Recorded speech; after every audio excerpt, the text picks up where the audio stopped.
손예진 씨의 39은 이 작품으로 뭐 설명할 수 있지 않을까 싶어요. 그러니까 사랑의 불시착. 북한? 노스 코리아?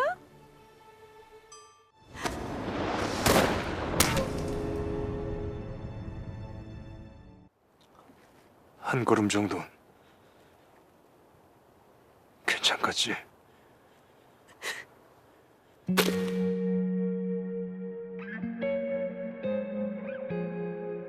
당시 21.7%로 TVN 드라마 시청률 1위. 와. TVN이네요. 여기 TVN이죠. 네. 21.7%면은 네. 말이 안 되죠. 사실 옛날 같으면 이런 거 뭐 거의 한 40% 넘는 시청률이에요. 맞아요. 이 당시 해외에서 인기도 좀 어마어마해가지고 네. 사실 그 미국 워싱턴 포스트에서 이제 반드시 봐야 할 국제적 시리즈 추천작으로 포브스에서는 2019년 최고의 한국 드라마에 선정. 네. 와. 나의 한 편보다 작은 꽃에 좀 뭐 이런 그 인기 찍으면서 좀 예상을 좀 하셨는지. 해외에서 이렇게 우리나라의 이 분단 국가에 우리만 알고 있는 한국 사람들만 알고 있는 그 정서를 어떻게 저렇게 좋아하시고 알고 공감할 수 있을까? 그래서 저도 해외 팬들이 정말 많이 생겼어요. 이 작품을 계기로. 그래요. 네, 그리고 아직까지도 어. 응원해 주시고 항상 관심 가져주시고. 이야, 네, 그렇구나. 그래서 너무 신기해요. 최근에 이게 미국에서 리메이크 된다고 뭐 소식이 들렸는데요. 네, 저 얼핏 기사를 본 것 같아요. 해외에서 리메이크가 된다는 소식을 들으면 이런 분이 한번 좀 이 역할을 맡으시면 어떨까 이렇게 한번 생각도 해보고 하는데. 네. 열심히 제가 해보려고요. 해외도 해외도 버전도. 해외도 내가 했으면 그럴 수 있지, 그럴 수 있죠. 네, 그럴 수 있어요. This is the most wonderful 2 weeks of the year.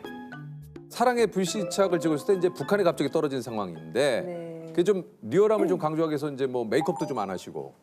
아, 그때는 이제 막 더스트 같은 거 이제 아. 바르고 막 초췌한 모습들이. 머리도 좀 직접 하셨다고 그래요?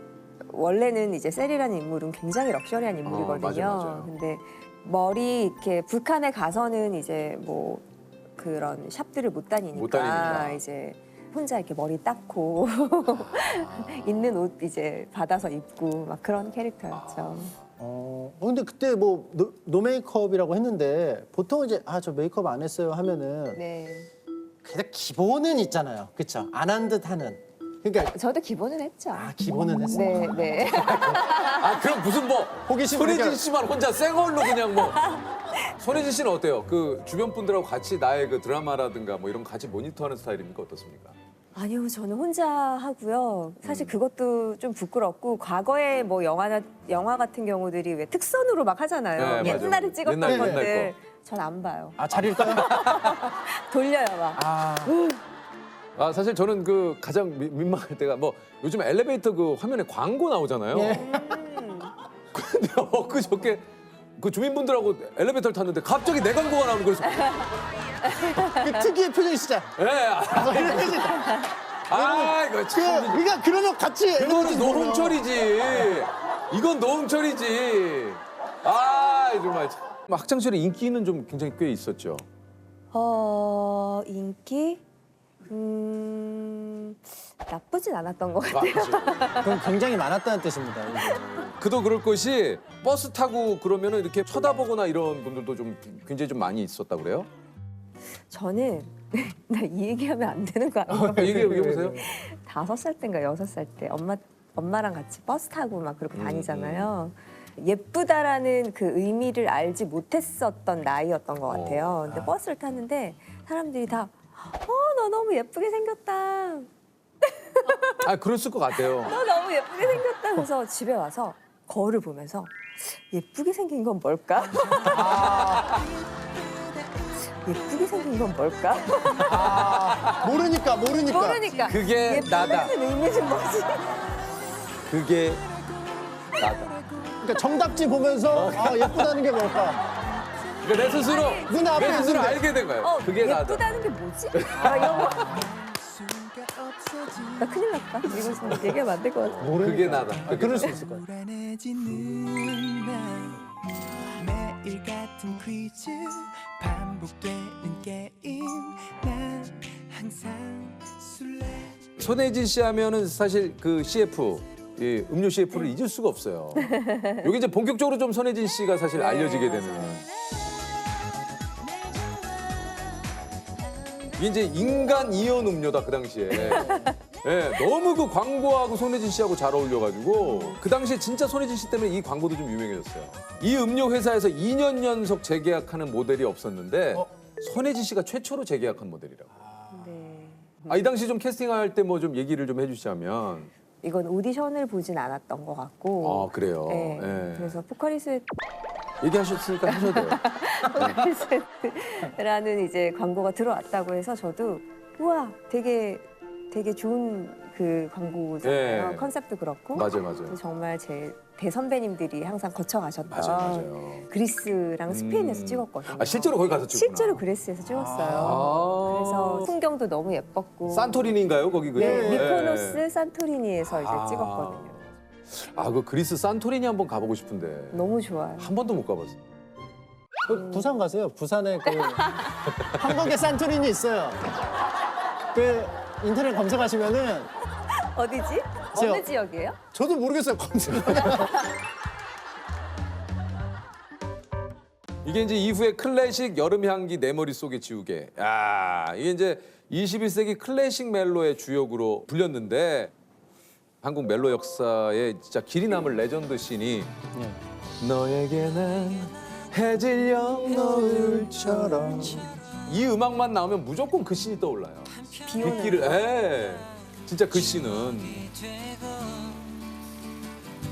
소중했던 우리 부르던 나를 기억하며 후회 내 머릿속에 지우개는 이제 포장마차 고백 씬. 네, 이거 마시면 너 나랑 사귀는 거다. 무슨 일 알아 이거 마시면 우리 사귀는 거다. Luciérena da curiosa que verá quieres 정말 이게 이제 이 장면 하나로 손예진은 한국 그 영화사에서 자기 할 일을 마쳤다라는.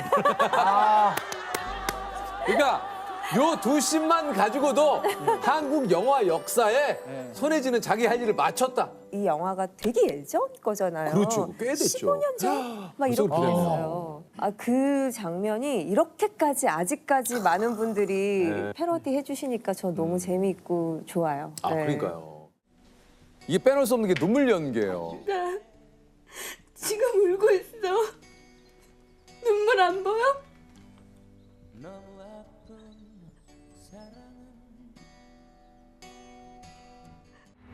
나한테 잘해줄 필요 없어. 나 다 까먹을 건데. 내가 다신 다 기억해 줄게.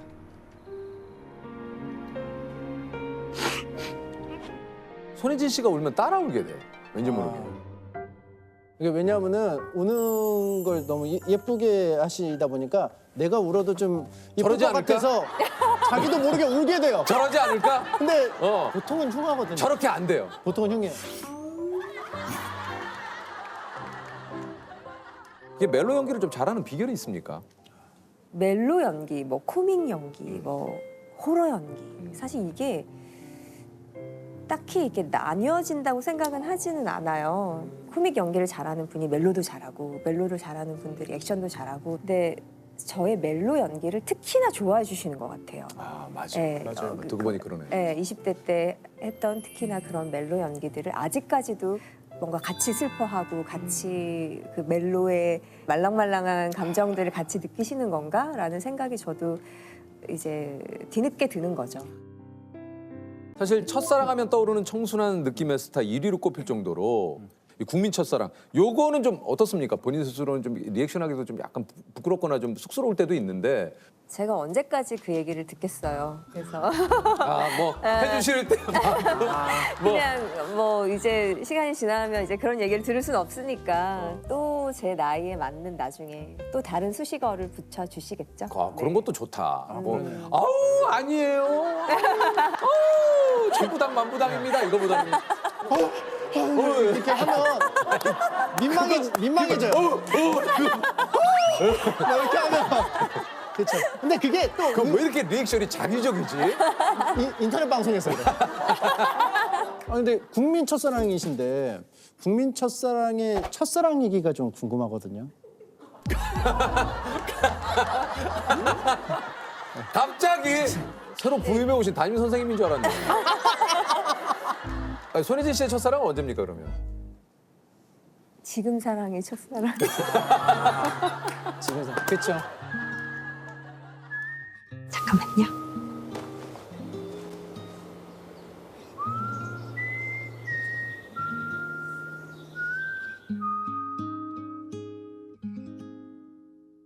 어떤 이유로 만나 나와 사랑을 하고 어떤 이유로 내게와 함께 있어준 당신 부디 행복한 날도 살다 지치는 날도 모두 그대의 곁에 내가 있어줄 수 있길.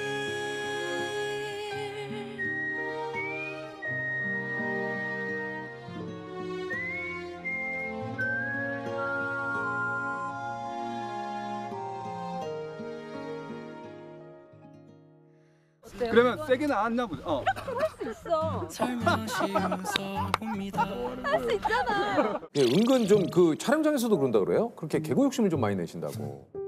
저는 이렇게 웃기는 게 재밌어요. 아니 그러니까 이것도 이 개 사진을 왜 갖고 온 거야? 이것도 개그 욕심 때문에 그러신 건지. 아니 더 웃긴 게. 아니 그 왜 김명민 씨 넥타이를? 근데 이거를 누가 나한테 이거 합성이지 이러는 거예요. 이게 실제라고 생각을 못 하더라고요. 예. 정말 즉흥적이었던 거예요. 그러니까 이제 손예진 씨가 그렇게 한 것도 웃긴데 김명민 씨 표정이 진짜. 예. 뭐지? 예? 그러니까 막 이게 이런 거지. 사전에 얘기를 안 하고 이렇게 하니까. 아니 그 한 인터뷰에서 촬영 전 화장실에서 손을 씻을 때면 마치 수술에 들어가는 의사가 된 기분이 들 때가 있다. 이건 무슨 얘기입니까? 특히나 뭐 감정씬 찍기 전에는 이제 혼자 계속 마인드 컨트롤을 하잖아요. 그렇다고 뭐 막 연습할 수도 없고 특히나 감정씬 같은 것들은 갑자기 나오는 즉흥적인 되게 라이브한 것들이 되게 중요하기 때문에 계속 이제 그거를 생각하면서 마인드 컨트롤을 하면서 이제 화장실을 갈 때 진짜 씻으면서도 되게 경건해져요. 그래서 내가 이번 씬 잘 할 수 있게 이제 뭐 스스로 계속 다짐을 하는 거죠. 그리고 정말 링 위에 오르는 권투 맞아요. 선수처럼 현장을 이렇게 가서 최선을 다하죠. 네. 그 나름의 우리는 큰 전쟁의 전투를 맞아, 치른다라는 맞아. 생각이 들어요. 네. 그러니까 저도 좀 얘기 듣고 비슷한 생각을 하는,데 그런 녹화들이 있어요. 뭔가 이거 조금 잘 돼야 되고 이건 확실하게 내가 해내야 된다라는 그런 것들이 좀 있거든요. 그러니까 씬도 좀 그런 게 있잖아요. 네, 좀 그럼요. 감정 씬이라든가 네, 이게 좀 중요한 중요한 씬들. 예, 그러면 진짜로 좀 그런 생각을 좀 하죠. 예. 유퀴즈 녹화는 그냥 빵 먹다가 그냥 아, 그 진짜 그렇게 얘기하면 안 되지. 편하게 하셨는데 분명히. 그렇게 얘기하면 안 되지. 아까까지 저랑 수다 떨다가 들어오셨잖아. 작품들 속에서 항상 감정씬들이 되게 많잖아요. 촬영 한 며칠 전부터 혼자 한 아침 6시, 7시 일어나서 동네 근처에 놀이터가 있어요. 거기를 그냥 음악을 들으면서 계속 도는 거예요. 나 이거 잘할 수 있을까? 나 막상 현장 갔는데 이 감정이 안 나면 어떡하지? 이런 두려움이 항상 있어요. 그래서 수도 없이 도망가고 싶어요. 근데 이 직업의 안 좋은 점 중에 하나는 누구도 저를 도와줄 수가 없는 거예요. 카메라 앞에 서는 순간 정말 외롭거든요. 카메라가 켜지고 난 도망가고 싶은데 또 멋지게 해내야만 하고 그런 것들은 반복이었던 것 같아요. 어떻습니까? 이제 연기를 해보니까 이 길이 내 길이다. 잘 선택했다. 이런 생각이 좀 드시던가요? 할 말이 많아요.